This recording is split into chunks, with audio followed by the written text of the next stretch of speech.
Bonjour tout le monde. Bonjour. Ça va? Ça va bien. Ça va bien. Je m'appelle Spencer Hall. Je suis ici avec la personne plus talentueuse, Jessica Smetana. Do you actually know French? Un petit peu. That Un wasn't that petit bad. peu. I mean, it was probably as much as I know after taking 5 years of French. Probably. It was weird because I'm very comfortable with it, but I run out of words Yes, I can relate to that. mid-conversation because you go like, comment dit-on? And then you just point to Guy. something. How do you say guy? Yeah. Neck. Okay, yeah. Like you do run out of that. I was good enough though to get my companions in trouble and suggest that everybody like, oh no, he's totally fluent. You should speak to him a lot faster. A lot faster, please. We are here to talk about all things fast, right? Plus le show, plus vite. But we are also here to talk about F1 as well, which is very fast, but did not happen this weekend. What did happen, though, was something that I got to attend in person and which was genuinely really special. Jessica, I got to go to the 24 hours at Lemont. I think we should probably just spend the entire episode with you giving us like an hour by hour recap of it.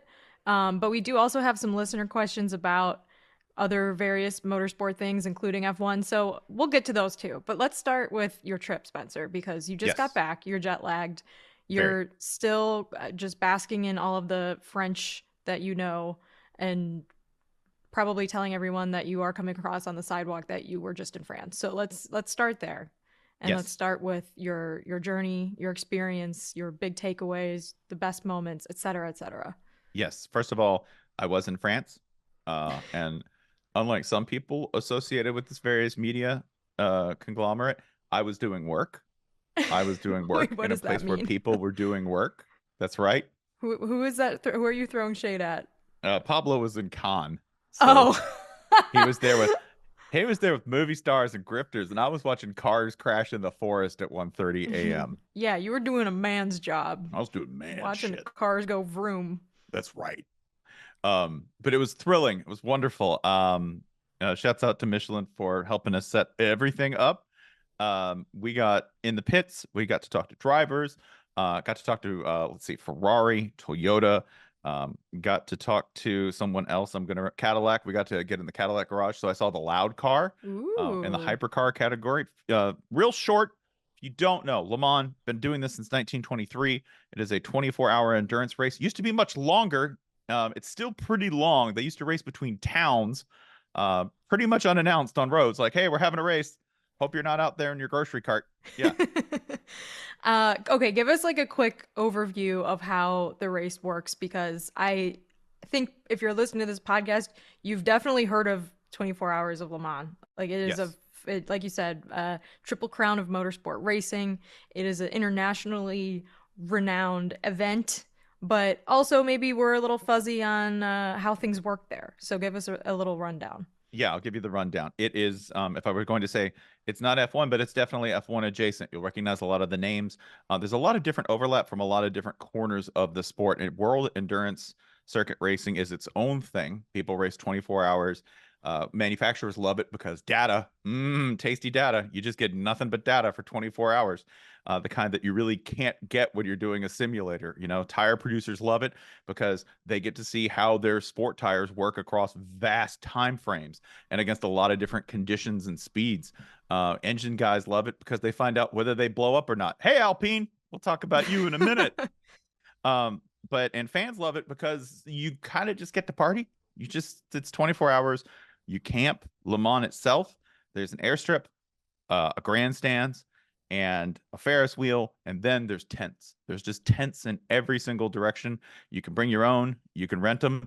The fun part about the little airport to the side, sometimes people just fly their little Cessna in. Yeah, there's private jets there. Tom Brady's jet was there, but also there was an extremely was Tom Brady inside of it? Tom Brady was inside of it. Yes, Tom Brady was at the race. His jet as well as his body. Okay. Where's Tom Brady's spirit? That's what I really want to know. He sold it to the devil. He did. To win all of those Super Bowls for the Patriots organization. Took him and a stray child into the forest in 2001 and made a deal with the devil. And Bill Belichick was there too. Speaking of the forest, Alanis recommended that you go into the woods and listen to Mm-hmm. the cars. Did you end up doing that? I did. I did. By the Nice. way, I didn't actually answer your question. 62 cars at once, three different classes, um, which is Hypercar, LMP2, and LMP GT. I think are, if I've got them right, I'm very jet lagged, but three classes, three different speeds of car, top speeds. So you go, wow, and 62 cars sounds like a lot. Well, first of all, the track is huge. It's like 8 miles. Yeah. And then on top of that, they're all passing each other all the time. And when they pass at night, or when they pass, they flash their lights. And if you want to see the most impatient flashing lights you've ever seen, take a driver at 3 a.m. who really wants to get by a slower car who's going blah, blah, blah, blah, blah, blah, blah, and flashing them. That's how it works. They race for 24 hours. It's distance covered. You go, oh, that can't be close. At the end, they got to be all kinds of spread out. I think with 2 hours to go, there were 11 cars on the lead lap. And I think the top five are within like 30 seconds of each other, which was nothing That for is a course that crazy. had two Yeah. hours left. It's nuts. It's trying to make, I'm like, imagine this. It's the engineering challenge is trying to make up a second every 20 minutes. You're trying to make up a second or two every 20 minutes and stay on someone's bumper or ahead of them for 24 hours. Like pole, it's wild to say this. Pole position still matters. Pole position still matters in a race that takes a day. I think that is so cool that you got to see that. And I saw that Ferrari won the race for the second year in a row, and they were, in fact, would you say the fastest car out there? Yeah, Like they were very solidly they quick. were. Now I think the fastest lap went to I think it was Kobayashi at Toyota GR, Toyota Kazoo Racing or Gazoo Hmm. Racing. I keep saying Kazoo because it's so close. Um, but Toyota Gazoo Racing had, I think, the fastest lap. I think that lap occurred at 18 hours into the race, by the way. If you want to know who was feeling froggy after 18 hours of straight racing, it was Toyota, but Ferrari was the best car consistently. If you want to know, you want a little glimpse of what the best possible future for F1 Ferrari might be. It might be what they're doing on the endurance side because so many of the issues that Ferrari has had organizationally, and it's not like they're a one for one connection from team to team, but there's a lot of information sharing and there's sort of a good overview, along all of the Ferrari brands and world Hmm. endurance racing of a different, better way of doing things, of a way of doing things that is more efficient, that is more relaxed. We went and talked to the drivers, and they were nothing but good vibes. Like they have a very good, like I know we make Ferrari jokes, but at least on the endurance side, you're in, you're out, everyone's cool, everyone knows the script. You get your coffee on time, it arrives, all the drivers file in, there's no disorder whatsoever, and then they go and they drive the best car in endurance racing. That, if they manage to carry some of that over to F1, right, which I believe they already have, if we're honest and we compare what Fred Vasser's done over there, which I saw Fred, by the way, just hanging out. That man is so gloriously tan and relaxed. Well, I wanted to ask you about some of like the F1 Le Mans crossover stuff because there are drivers from F1, not current drivers, but maybe former drivers and potentially future drivers that race in this race. You were able to talk to a few of them. What do Mm-hmm. you say outside of maybe some of the people and some of the manufacturers and the cars? Like, what would you say are some of the biggest similarities and what's the biggest overlap there? The biggest similarities is the skill set is mostly the same. There's, if you say like, oh, there's got to be a different rule for driving. No, it's the same thing but longer. That's it. That's really it. Like they are just as aggressive. There is so much passing in a world endurance race. There is so much pit strategy. Like a lot of the concerns are fundamentally the same. The things that are different, and I think this is the greatest difference for the chemistry. And this is one thing that I think is interesting as a challenge. If you want to talk about managerially, how do you do this? How do you take the good vibes of an endurance team where there is really like teamwork required? Teamwork is 100% required to the point where they sometimes recruit drivers by height, where they don't want to change anything in the car. So they just want the same person to Right, just it's get faster just to have the duplicates just boop pop in. right. You just take the battery and replace it with a different battery, which is the same size. The driver is effectively just another part of the car in a sense, but also not a part of the car. and that you have to manage it. And everyone on these endurance teams really, they do think of it as a team sport, which I was talking to Nick DeVries about this, and he said that that was novel. You're so used to looking after number one and being Mm-hmm. the guy, and even in a team situation in F1, there's an implied sort of dark Jedi Hierarchy. Lord Yes. rule of two, right? Like you're Yes. inherently always in competition. Mhm. And that's not necessarily always the case when you're in an endurance team. Now, are there, do you vie for certain positions? Do I take it out? Am I the guy who's going to be the closer? Yeah, of course, they compete for all of that. And there are feelings and feelings good and bad about that kind of competition. But it doesn't compare to the kind of dog eat dog business that I think is built into F1. There's another interesting thing here um, about where they're similar and where they're different. The idea at World Endurance is that you are going to take your tires and you're going to take your equipment and it's going to last as long as possible. And that is the design. In F1, it's very interesting that by spec, a lot of the things in F1 are constructed to create competition and create and dictate strategy from the gear up. So, for instance, the tires that Pirelli has used, they are designed to degrade, and they degrade quite a bit faster than the tires that they would use for world endurance racing. There's a lot of reasons for that.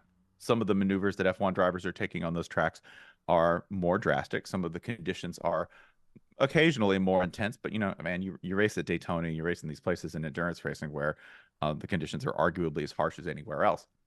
F1s, they're designed to break down a little bit more. And that was interesting to see because, in a sense, you go, well, this is definitely a thing where the gear itself takes precedence over the structure of the race. Did I say that in a way that everybody could understand it? I think so. I mean, that makes a lot of sense. And going back to what you said about teamwork, when you're in a race that is this long and strategic, it Mm-hmm. seems like if you're not on the same page, things can fall apart very quickly and Mm-hmm. you won't be able to regain your position because the other teams are able to kind of Yeah. lap you so quickly, I guess. That's right. A big difference too, well, a similarity and a difference all in one anecdote. Um, they will not red flag this race. They won't. They just don't. They caution it. They'll bring out the yellow flag. They'll tell people to chill. They'll issue warnings, but they will not red flag this son of a bitch. They do not. They did not do that when a car went into the stands in 1955. They did not. Feels like they would do that if it happened today, but That race continued. They would that's no insane. they would red flag it, but in 55 it continued, and the winner got champagne. There are photos of the guy who won the 55 Le Mans very reluctantly drinking champagne and Oh pretending man, to go along with it when he was clearly kind of freaked out. that He is was crazy. British. That might have been a sticking point for angry French fans when it came to it, and I don't blame them. The but the other thing that is fascinating is that when you're talking about where they're the same, drivers are the same because they snitch on each other. Like drivers are 100% like, oh, like, I need a penalty here because, he blocked me on this lane. And like most of these arguments, they're so minute and they're happening Mhm. at a level that we mortals don't understand that you go, well, I can see it both ways. He was in your Mhm. way. On the other hand, you did spin him out. So yeah. So racing is racing in a lot of senses, right? Drivers snitch, Rubbing drivers is racing, complain. yeah. Drivers are always trying to get an edge. The biggest difference is to me the idea of these drivers being on a team. It's you have I think that's an adjustment for guys who have been in F1 for a long Mhm. time. It's also a place where if you've been in F1, it kind of reminds you that the world of racing is bigger than anyone really understands, that these drivers end up not just in WEC, but in IMSA and all over the place. They end up in a lot of different spaces and a lot of different places doing a lot of different things. Sebastian Bourdais is a guy who had some F1 experience, but he's from Lemont. So for him, Lemont is, he's an older guy, but Lemont has always been the crown jewel. That's the Mhm. thing. He could win it and sleep in his own bed because he's from one of the towns around Lemont, like by the track. That's so Um, cool. It And is the it is track cool. too is like it's kind of a hybrid track, right? Like it part of it goes through the town and part of Yeah, it is just a purpose-built track that correct. extends it like around the city, right? Yes, it is. So Le Mans is over here, separate. The Circuit de Sarthe is here, and in the Circuit de Sarthe there are public roads that Okay. they link up to create this sort of mega circuit. So there is this Mm-hmm. like purpose-built raceway, but it connects to public roads. And when those roads are built, they are built like public roads. They have a crown for drainage. They're Mm-hmm. bumpy. So even on the back straight, the Malsan, you hear people talk Mm. about the Malsan a lot. The Malsan is the very long back straight where speeds of up to 253 miles an hour have been observed. That is also where they put in, and this is their word, not mine, a kink, and also an Nice. additional chicane when speeds exceeded what they believe to be the barrier of safety, the limit of safety. These are people, again, who will not red flag a race, so it was fast. This is back in like 88 when cars were taking off. You can go Oh watch. my God. Yeah, cars were. Well, if you get a wedge No, it makes and you make sense. it go 250 miles an hour, there's a phenomenon called lift. I'm picturing And like Dukes of Hazzard. They're just it looks flying. it looks a lot like if you've ever seen a drag racer take off. Yeah. Same conditions where except instead of just the cowling or the covering of the drag racer flying off, the entire thing goes off. And what's to either side? Dense forest on either side. So very bad things could happen. That's why they have that. So it has a very unique character as a racetrack. I did a sim and crashed the car like 400 times in one lap on the sim because it's real sensitive. And also in a simulator, you can't feel your ass. You can't Mm, feel the car sliding around, which is like yeah. basically the most important thing when you're talking about how a car is going to handle. You really can't feel the road No, when you're ass on it. is probably like top three important body part when you're driving. I think we could leave off when you're driving. It's just very important to a human That's being, fair. Yeah, that is actually a really good point. but it's super important to a driver. And when what their assometer is telling them when they're going over these roads is that they may look smooth, but they're anything but. And the track is challenging.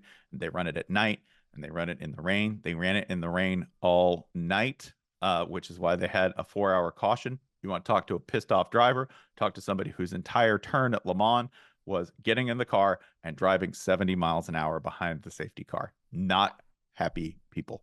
And that sounds like the perfect conditions to be really sleepy and tired and just kind of like Ideal. zone out. Yeah. Absolutely ideal. I cannot think of a better condition for a driver than being very tired. Most of them don't sleep. I know they try to, but they don't get too much sleep because they're amped. They're Yeah. excited. And frankly, by the time they get there, they're exhausted because it's an exhausting week. You have qualifying. Hyperpole qualifying was really exciting in the hypercar category, which is the fastest category. It's the one that the cameras, to some people's chagrin, focus on a lot. You see a lot of race fans complain, "Oh, you need to show LMPGQ, show those guys." And I sympathize with you because it's a massive track. They can't cover everything, and they usually tend to go toward the most expensive, prestigious, fastest category, and that's usually the hypercar, the one that, yes, Ferrari did win. You mentioned sleeping, so we have a question from Twitter. Weirdest thing you saw a crew member sleeping on. That was from Bozy. Yeah, shouts out Bozy. We can also include you. Weirdest thing you slept on. So the weirdest thing I saw a crew member sleep on, it wasn't so much on because he was sleeping across two chairs. It was a crew member who had decided to make his own little deprivation chamber by putting on a helmet and then Oh. dropping the visor. So he could breathe, but Could, but the but the was totally shut no. in. Yeah, Yeah, okay. just blinded, shut in. It's not a Everything bad was idea. chill, had Probably some dark. quiet. Yeah. Yeah, I thought it was innovative. I thought it was definitely innovative. The weirdest thing I slept on. I went out on a papasan chair in the middle of a hospitality lounge with Nice. like 50 people around. I just And they were also asleep or awake watching you sleep. awake. They were awake, Cool. but it's entirely acceptable at Le Mans to just knock out wherever you are. So there's people sleeping all over the place if you're hanging around long enough. You mentioned that you talked to Nick DeVries while you were there. We have a question that's which current F1 driver would you most like to see race at Le Mans? I think it has to be somebody who really wanted that like esprit de corps, right? Like they would Mm, really want, honestly, I think given how well he meshed with Lewis, I think Valtteri is a great pick. That's somebody who hasn't had that experience and I think would be really good. And he's a guy who I think would, be like great at, he'd be communicative, observational, like everything I think you need to be as an endurance driver. So I think Valtteri is definitely in that category. He's also approaching a point in his career where he could, I think, that would probably be, that's a viable move for him. he may be out of his seat next year, also, given the way things are shaking out right now. So maybe Right. we will. I could also see him like participating in endurance cycling races. Wait, he already he Yeah, already does wait. that. Just Correction. kidding. Yeah. So that's a I think that's a good answer. Maybe Yeah. I could Valtteri. also honestly, I could also see Carlos Sainz. Sainz is another guy who I think probably just based on his ability to get along in the team and what everybody sort of has to say about him, I think he's another guy who would do really well. I'm not just saying this for guys who are out of a ride, right? Like Yeah. 100%. Okay, we have another question about two questions about food. One is what was the best thing you ate in France? And the second is how much butter did you consume in France? So are those answers the same or No, they're not the same. Okay. The best thing I had to eat in France was foie gras stuffed duck. Ooh. Yes. Okay. I didn't say most humane thing, but No, it's one. I'm that was an ooh, not an ew. Yeah, Because I would also eat that. I mean, it's you're also phenomenal. that. I feel like you're in the home of foie gras and duck. Like you have Oh, combining them makes a lot of sense, and eating it there. yeah, this is in the Northwest, right? Le Nord-Ouest.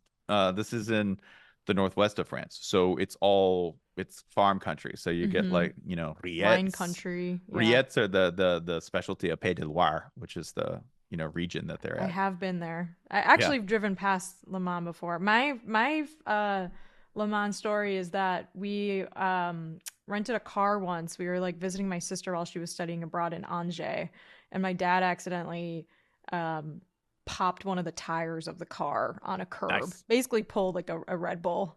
If He you do ran that up in on the Lemont, a curb. guy should immediately jump on the hood and start washing it, and like two guys should come up and start like, pitting your Yeah, I car. know. I mean, so we were basically like in the middle of nowhere. I mean, we weren't by any big cities out there, so we had to find like a mechanic shop. And my parents they don't speak any French or anything, so I used my sophomore and high school level French to get new tires on our rental car, which was a lot of fun. And I feel like that should qualify me for a job as a mechanic at next year's race, perhaps. Yeah, I know. I see no reason. I think you would excel as the person who, and world endurance racing, the way they do pits, you have to gas up first, Mm-hmm. get that done as a safety measure because they don't want to pop the tires, which might have hot brake pads, which might contact gas vapor, which might start big fire, right? We don't Yeah, deal with that in we don't F1 want a to do lot because that we don't gas up our cars during the race that much for anymore now. for now. I doubt For that will now. change, but But one thing that will change though is the virtual energy tank. Y'all are gonna hate that. You're gonna hate that a lot. okay, describe what that is. So through a series of a I'm gonna try to explain this the best I understand it and the best I can make you understand it. Okay? And you being the listener, not Jessica. She can understand this easily. This is for everybody. Well, we'll find out. We'll find out. So the way the virtual energy tank, it's like basically a combination of gas used plus battery capacity to reflect the hybrid nature of the engine. And you'll have to come in and pit or gas up in the World Endurance Series, even if you still have gas in the tank, because I think it's a reflection of overall energy expenditure. I'm saying this going, I'm giving a very broad definition of it. You can get a lot more specific, and people will, and it will make your head hurt. Um, this is coming to F1, so you have to manage that. This was a source of some drama in this race because the 50 car, the Ferrari that won, was very, very low coming into the final lap, and you're watching it go down, down, down, down, down, and Ooh, it would be effective to running out of gas on the last lap. Now they managed it, and I think they crossed with 2%. They were fine. The guys who could do math had figured all of that out before they ever went out. that makes a lot of sense. Yeah. But in F1, someone will screw this up. Probably Ferrari. Um, or maybe not, since their They endurance have side has such experience. vast Yeah. experience and this and has Hire managed those it so guys. well. Yeah. Okay. They're right there. They're right there. They Right. already take paychecks from you. Um, we have a special edition of the Lad of the Week, I believe. Is that true? So the lad of the week. It's rare, by the way, that we give out a lad of the week that's not F1, but we're going to do something even different than we usually do. Is that we're not going to give out lad of the week. We're going to give out lads of the week. Ooh. Lads of the week. That's correct. I hope we can hype in some sort of festive Italian sounding music here, because Ferrari, for the second year in a row, did win Le Mans and took 2 of the 3 podium spots on top of that. And they did so with an international team of drivers who yet will all celebrate under the same Italian flag. That is correct. Antonio Fuoco, Miguel Molina, and Nicholas Nielsen of Italy, Spain, and Denmark, respectively, all piling in for the big pony. You are all the lads of the week for your superb performance in the number 50 hyper car at Le Mans. A genuinely impressive thing. Like, wouldn't have really known how impressive it was until I saw it myself. I would encourage anybody who has any sort of love of auto sport, all things French, and or a good time to attend the 24 hours at Le Mans. Take it easy, chill, fall asleep wherever you lay. It's totally fine. And then wake up and get yourself a croque monsieur and a tiny little coffee that could power a tank, and you'll be good. Do they have a little espresso machine in their garage? Yeah. How Oh, yeah. many espressos do you think were brewed? All of them. All of the espressos. All of them. All of them. Yeah. There were a lot of little coffees flying around. A lot of I little love coffees that. flying around. Oh, I love a little coffee so much. I would go just to watch people drink the little coffees. That sounds It magical. was very much a tiny coffee. It was one tiny coffee, one champagne. One tiny coffee, one glass of wine. One You know? tiny glass of Yeah. champagne. I Un love petit that. café, vin rouge. Un petit café, vin rouge. It's just, you alternate and just keep this nice balance going. Should we answer some F1 questions with our Yes. final 10-ish minutes? Final 10 minutes. Let's had go some ahead. pretty big news drop this week about Alpine and their future engine manufacturer. Were you able to catch this while you were abroad? I was able to catch it in a very interesting form because Alpine is back in Endurance Cup, and the Alpine team did not finish. Guess which part of the car failed? Oh, I'm gonna guess it was their engine. It was the engine, the part that they Oh, were God. responsible for. Yeah, so this is interesting because obviously Renault makes the Alpine engine, but Alpine is like the brand now that the F1 team is called Alpine. But essentially, they would be giving up on creating their own engine and getting an engine from either Mercedes, Red Bull, Honda, and it seems like maybe probably not Ferrari, but it seems like maybe Mercedes is the most likely candidate to be lending them a engine in 2026. I believe is when this will begin, correct? When the new regulation set begins. So very interesting development. I think kind of probably a lot of very unhappy mechanics and engineers and people that work for the team with that news, but at the same time probably makes economical sense considering their engine costs a fortune to make and it's just not been very good. It's not been very good, and it's definitely a big deal for France, yeah, because they take quite a bit of pride in Alpine. If you go to the Le Mans parade, yeah, they've got Lamborghinis and Ferraris, etc. But the biggest thing that you will see is a whole bunch of Alpines, that they parade through. They're very proud of it. So it's a blow for them for sure. Yeah, I mean, they're essentially going from a works team to a customer team. But in the span of, I don't know, a decade, probably save tons and tons of money and perhaps have more success, which in turn could then make them more money. Yeah. But yeah, I mean, I think I think that is a very interesting development, and we're still kind of waiting to see who ends up in that second Alpine seat next year with Pierre Yeah. Gasly. But now I'm curious to see if there's any sort of if that will kind of tie into whoever their new engine manufacturer will be in some Yeah. way. Yeah. We'll see. But definitely like a changing of the guard. Like I think that is actually a pretty big fundamental shift Yeah, in a lot of F1 weird for stuff going Renault on to at just be Alpine. effectively like waving, no pun intended, waving the white flag on their engine.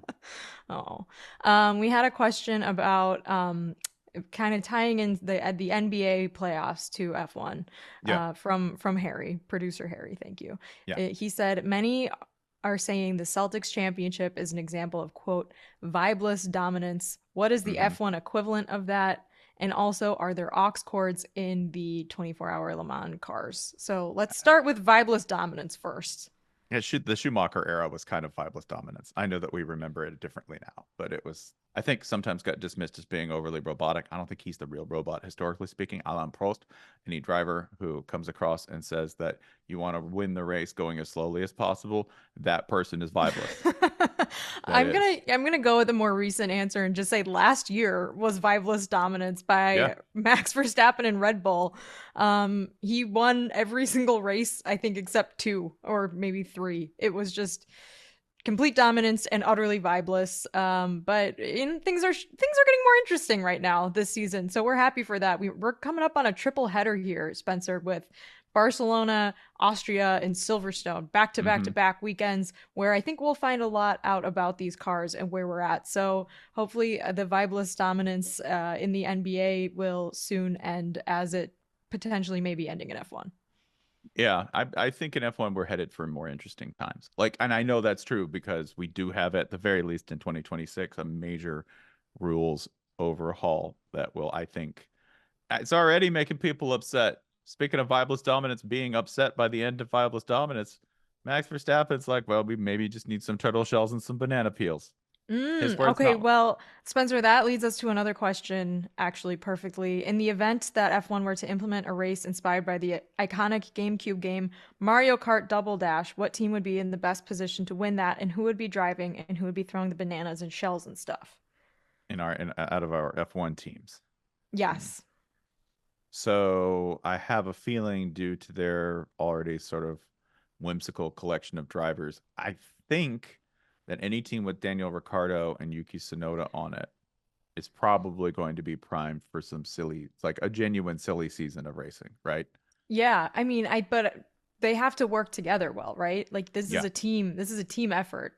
And I think if you can get Max and Sergio Perez back on the same page, this Hmm. basically describes 2021 Abu Dhabi. So, I'm going to It go with does. Red Bull again. Also, the video gamification. I know that Max isn't happy with some of that coming into the sport. I would also point out Max's mouth may be running ahead of his brain because I happen to know for a fact Max's brain responds very well to video games True. because it's his favorite form of racing. So the closer we can It's his get to job. merging the two into one form, the better, I say. We forgot to answer the question about the aux cords. Do they have aux cords, or are the drivers like on the team radio and stuff and they're not listening to music the whole time at Le They Mans? are they are sadly talking back and forth quite a bit Oh. with the team engineers. Yeah. Do you think you could? So I imagine there's stretches where they're not talking as much and things are kind of quiet. Maybe Hmm. there's short stretches, but I imagine they're not, it's not constant chatter.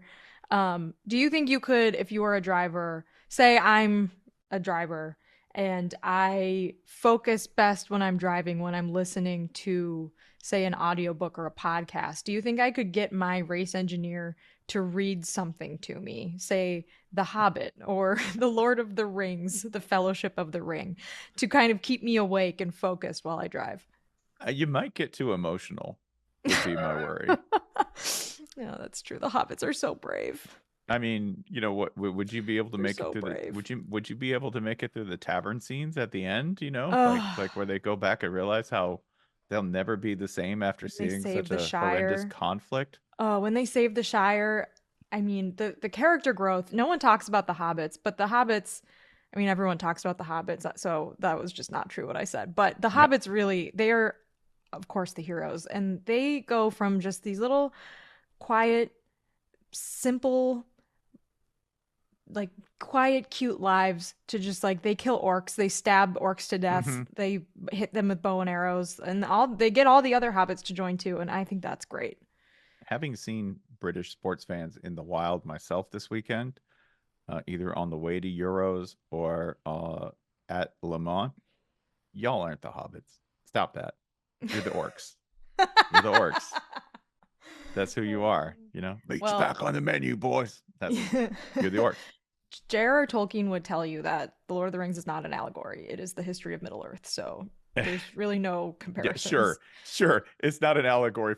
That's why the elves. That's why the elves are definitely not the French. The elves who are like, we have our own rules. We do not need you. We will have long lunches and we will be very cold and intellectual. We'll have beautiful hair. We'll have Okay. beautiful. It would be prettier, right? That's what the hobbits are mad at the elves And for. They're mad that their lives are better and they're prettier. they like that. Well, some of the hobbits, I mean, Samwise specifically, they like the music. They like the elf song. They like Yeah, they think that they're pretty. The other hobbits are like, these guys are weird and they're tall and they pretend like we don't exist. they speak a weird language. Yes, the French. They're just the French.